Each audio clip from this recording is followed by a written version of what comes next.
Bonjour à tous. Alors, je suis ravie de vous retrouver. Hop, je coupe tout. Je suis ravie de vous retrouver pour cette deuxième édition de Scénaristes et défis sur une thématique donc qui est lâcher prise ou donner prise ou ne pas donner prise. Alors, je me présente juste. Je m'appelle Anne-Laure Michelot. Moi, je suis fondatrice et dirigeante de Alizelle et j'ai à cœur d'accompagner à décrypter, comprendre tout ce qui constitue notre écosystème relationnel, notre relation à soi, notre relation aux autres, que ce soit individuellement et collectivement. Mes enjeux là-dessus, c'est redonner à chacun son pouvoir de décider et sa liberté, et en entreprise, de venir créer un contexte qui est favorable à l'implication et à la coopération. Voilà, en quelques mots. Alors, donc, notre thématique du jour, lâcher prise ou de ne pas donner prise. Je vais commencer par vous faire travailler. Je vais vous demander, sauf pour ceux qui sont en voiture, j'aurai une qui est en voiture là. Stéphanie, tu feras attention. Si on vous dit lâcher prise, de marquer dans le chat ou de dire comme vous voulez en un mot ce que ça vous évoque. Si je vous dis lâcher prise, qu'est-ce que ça vous évoque?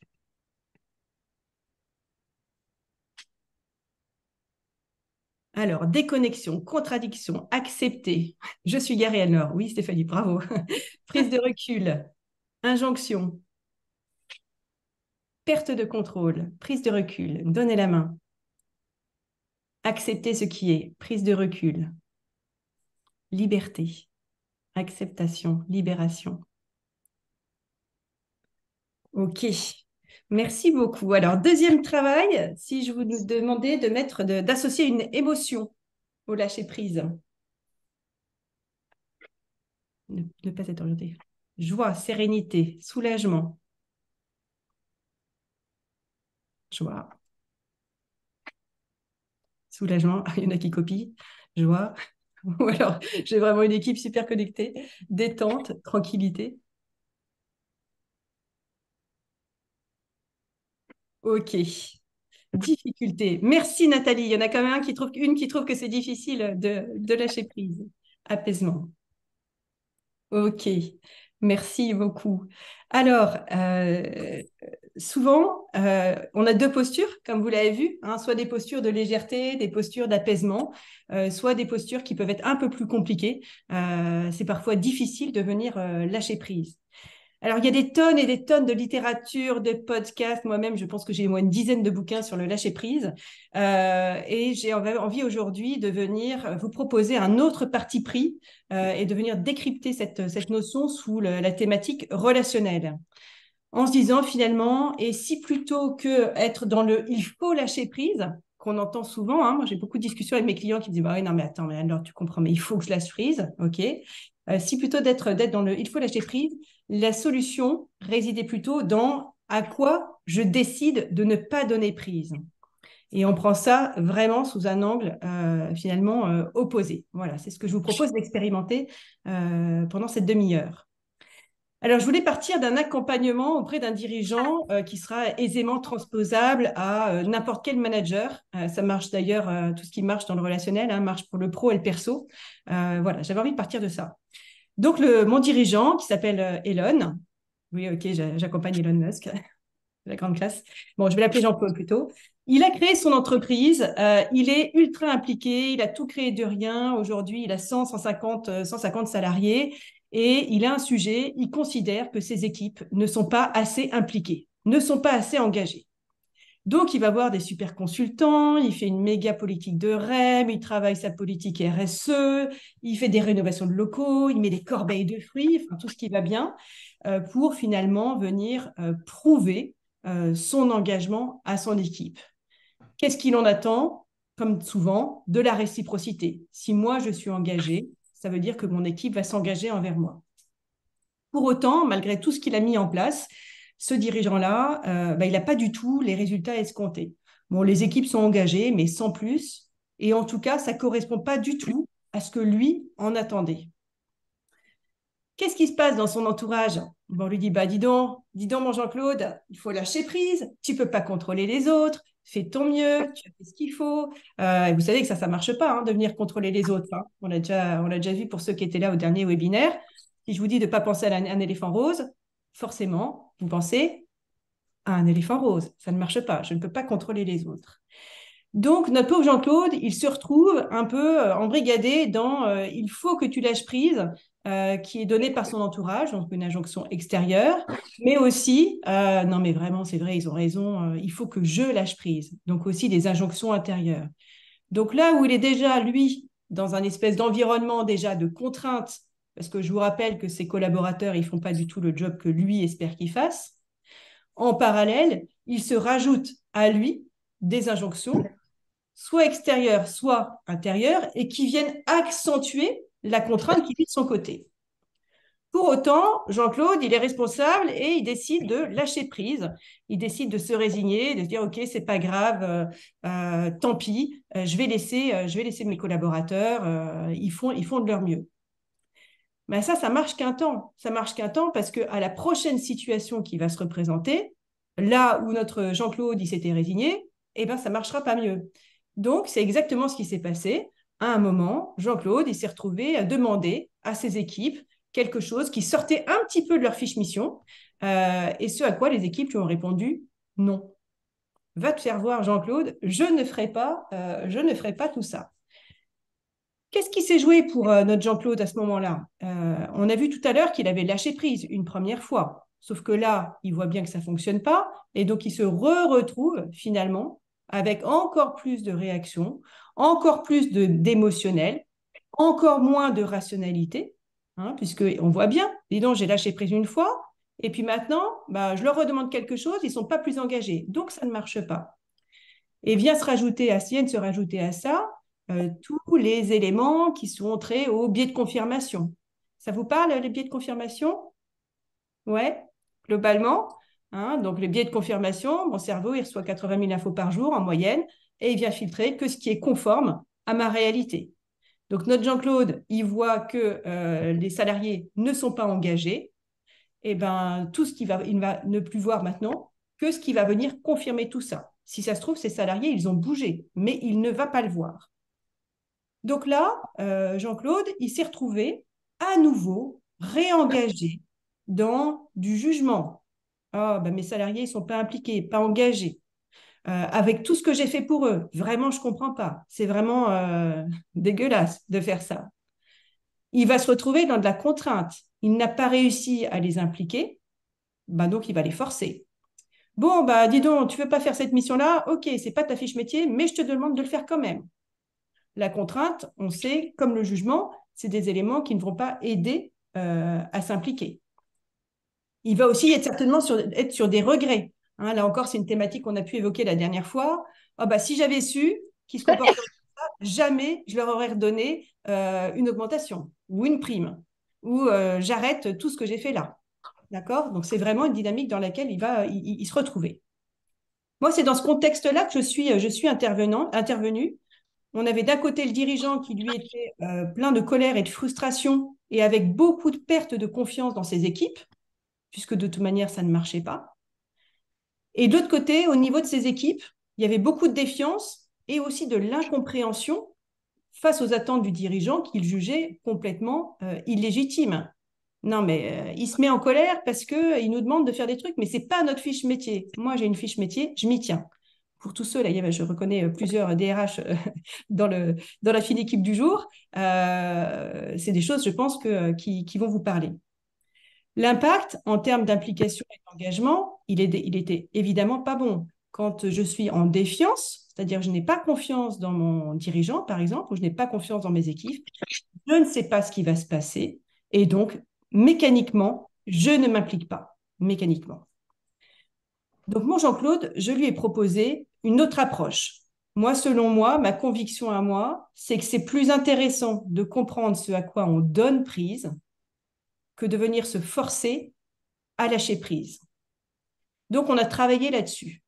Est-ce que, d'après ce que je vous ai expliqué, vous auriez une idée de ce à quoi Jean-Claude donnait prise? Quel était son vrai sujet à Jean-Claude? Je vous laisse prendre la parole si vous voulez. Est-ce que vous avez une idée? C'était quoi son sujet à Jean-Claude? Il parle de que ses équipes ne sont pas impliquées, pas engagées. C'est quoi sa problématique?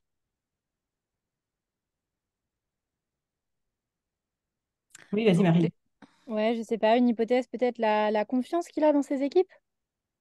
Alors, ça peut être la confiance, oui, Oui, ou est-ce qu'il attend, c'est la reconnaissance? peut-être, Il ouais. veut donne trop prise à ça, ce qui fait que ça donne des biais. Voilà, Ça lui donne des biais. Et qu'est-ce qu'il attendrait en termes de reconnaissance, Nelly? bah, qu'il dise oui à chacune de ses demandes. Voilà, que Ouais. ce soit normal pour lui en retour de tout ce qu'il fait, ce qu'il considère faire pour eux, eh bien qu'il réponde par oui sans trop qu'il se pose de questions finalement. Voilà. Mhm. Donc, ça serait finalement dans la réciprocité, Tout à fait. finalement, qui serait en attente, hein. La réciprocité, c'est un Mm. élément, notamment un des trois éléments de la confiance, si on veut la déterminer un petit peu. OK. Alors, j'ai deux autres réponses par écrit. Donc, manque de communication. Il se remet en cause sur sa capacité à manager également. Alors, dans ce qu'on a... Hop, j'ai fait une pause manip, je ne vous vois plus.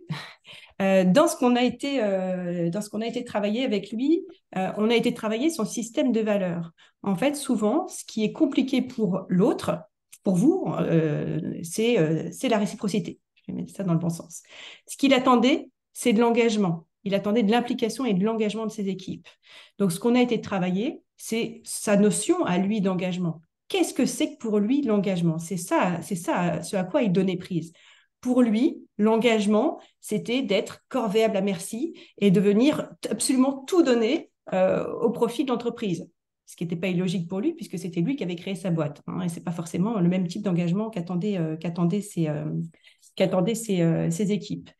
Il a confondu sa vision à lui et la perception que peuvent en avoir les autres, hein. On en a déjà parlé, l'autre n'est pas le double de nous-mêmes, donc la notion de l'engagement n'était absolument pas partagée. Il avait projeté sur les autres cette notion d'engagement, ce qui fait que quand les autres ne s'impliquaient pas au même niveau que ce que lui aurait fait, lui, il venait se dire, ah bah ok, ils ne s'impliquent pas ou ils refusent de faire ça, c'est parce qu'ils ne sont pas engagés.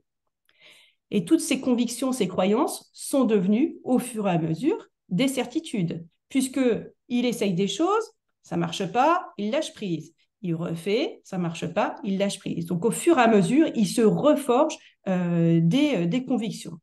Et tout ça, ça l'a amené, on l'a déjà vu, à rentrer dans la contrainte, à imposer, dans le jugement, et donc dans tous les éléments du conflit. Je vous rappelle que le conflit, là-dedans, il n'a pas besoin d'être un conflit ouvert. Ça peut tout à fait être un conflit latent qui amène à un désengagement. On parle souvent de désengagement silencieux des salariés, hein, c'est souvent lié à ce type d'incompréhension. Qu'est-ce que je suis venue faire aussi avec lui? Je suis venue identifier son besoin secondaire. Le besoin secondaire, souvent, c'est quelque chose qui est pas forcément conscient. Si on ne lâche pas une situation, c'est qu'il y a un besoin non exprimé derrière.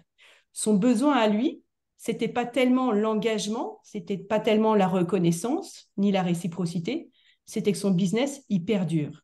Et pour lui, dans sa tête, la seule manière pour que son business perdure, c'était qu'il y ait un engagement sans faille de la part des salariés.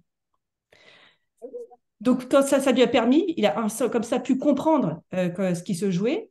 Et les conséquences pour lui, bah, ça a amené de l'apaisement, parce qu'il est déjà sorti de son rôle, de sa posture de victime, hein. Il a compris ce qui se passait. Ce n'était pas les autres qui étaient en train volontairement de refuser de s'engager pour lui nuire, hein. Il a compris ce qui se jouait. Et il pouvait s'en sortir et retrouver une liberté, puisqu'il a bien vu qu'il s'était enfermé lui-même dans ses propres croyances, dans ses propres convictions, et qu'il avait le choix d'en sortir. Et ça a permis aussi qu'on mette en place des actions qui étaient ciblées, hop, pardon, des actions qui étaient ciblées et pertinentes vis-à-vis de son équipe.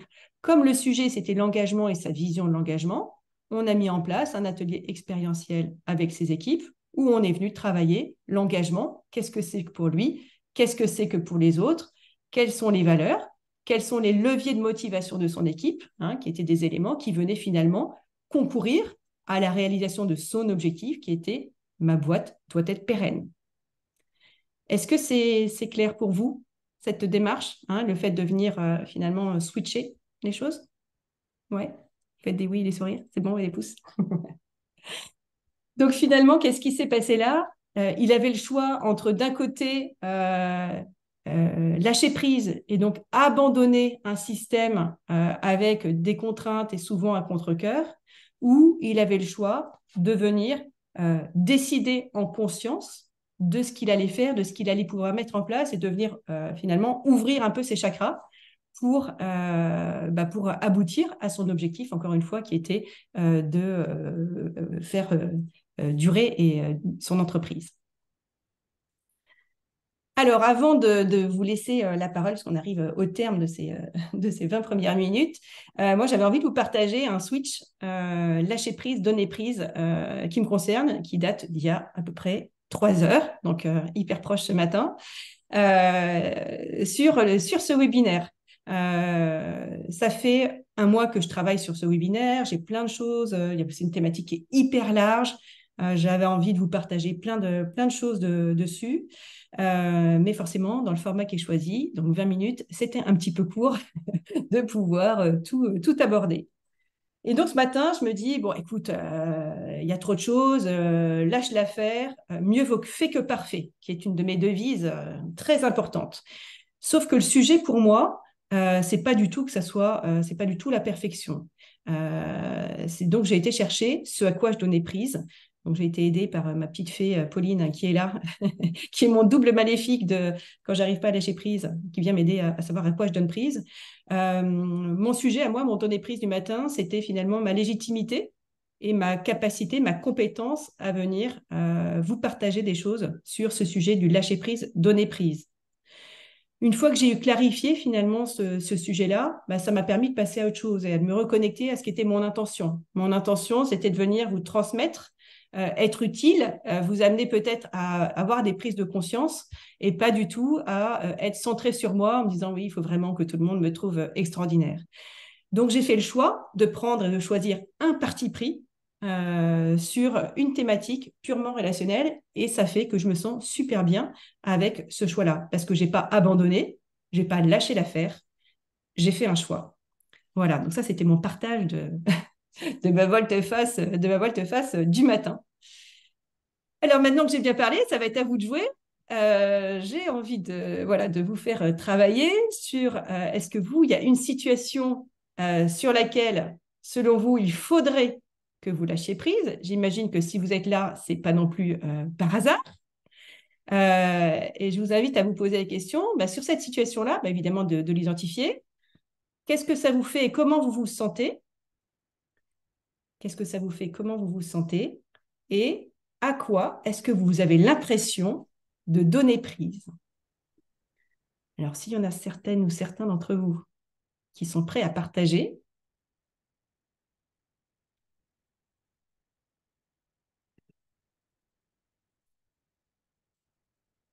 alors, qu'est-ce qui est prêt à y aller? Je n'arrive pas à voir tous les chats, alors... Tout le monde est hyper au clair. Pour en accompagner certaines dans cette équipe, ça m'étonnerait. Je dis ça, je dis rien.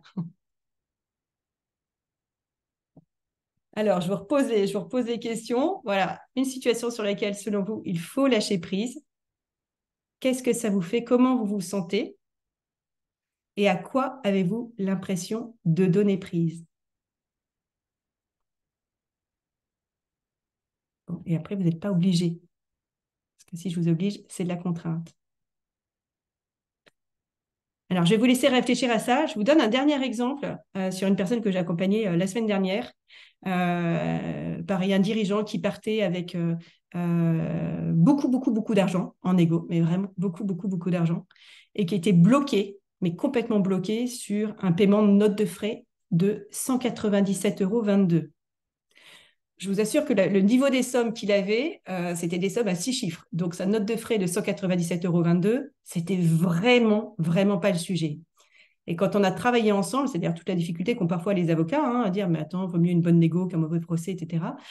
Quand on a travaillé ensemble, il me dit, mais je sais, il faut que je lâche prise, mais j'y arrive pas.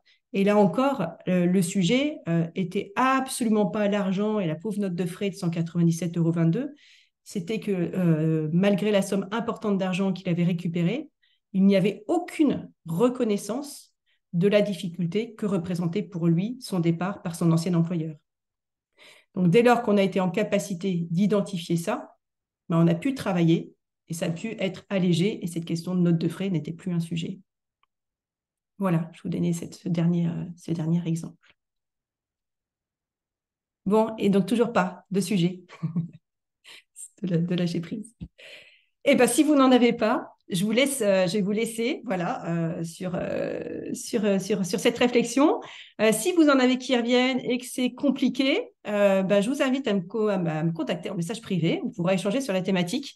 Vous voyez, même moi, malgré une expérience importante sur ces sujets-là, j'ai encore recours à des aides extérieures parce que parfois, on ne voit absolument pas quoi faire, comment faire différemment. Voilà, et j'ai lâché prise aussi sur le fait que je n'ai pas encore le prochain sujet de mon C'est lundi, c'est des films, et vous le découvrirez bien assez tôt. Je vous remercie tous. Merci Anna. Je vous dis à bientôt. Ciao. Salut Anne-Laure, bye bye. Allez. Beaucoup, Anna. Au revoir.